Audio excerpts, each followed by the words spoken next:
နောင်လေးဟမ်ထိုင်နေရလဲကြားလာပြီကို့မှမပြောတော့ဘူးလားကျုပ်ကခမရကိုဘာပြောမှလဲပြောရမီလားခမရ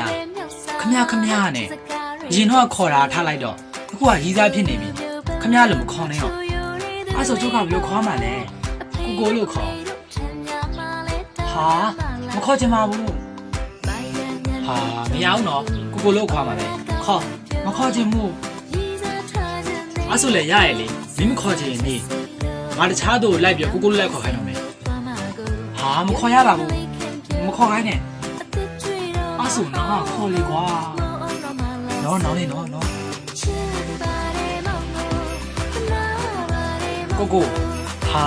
လူညံ့မရှိတာနောင်လေးရာလူညံ့လေးခေါ်ပါအောင်ကိုဟာမရသေးဘူးအထပ်ပို့ပြီးတော့လူညံ့လေးနဲ့ညင်သာလေးပြန်ခေါ်နော်ကိုဆိုနော်ကိုတဘောကြိုက်တာနောင်လေးရာပြန်ခေါ်ပါအောင်ဗျကိုဟာဒီနေ့တဲ့တော့အေးမရတော့တာပဲ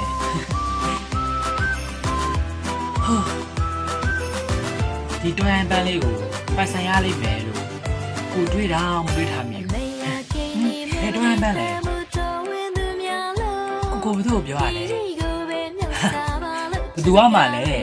ဟော်ရီယာကိုရဲ့တွန်းပန်းလေးနောင်ရိုးတိမ်ကိုပြောတာပါဗျာအောင်မအဆိုနာတွန်းပန်းဆိုလို့ရှိရင်ကိုကရှိကြပန်းပေါ့ဟုတ်တယ်မလားဟင်ဘာလို့လဲဟုတ်တယ်လေတော့ကြတော့တွန်းပန်းနဲ့လိုက်တယ်ကိုကကြတော့တော့တစ်သေးဆိုတော့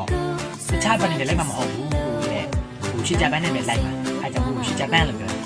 အဲဒါကြောင့်တော့တော်ရိုင်းပန်းကိုကရှိကြပန်းအဆူတော်ရိုင်းပန်းနဲ့ရှိကြပန်းပေါ့ကိုမင်းကိုနမ်းချင်လာပြီကွာဟာဟဲ့ဘာလုပ်တာလဲ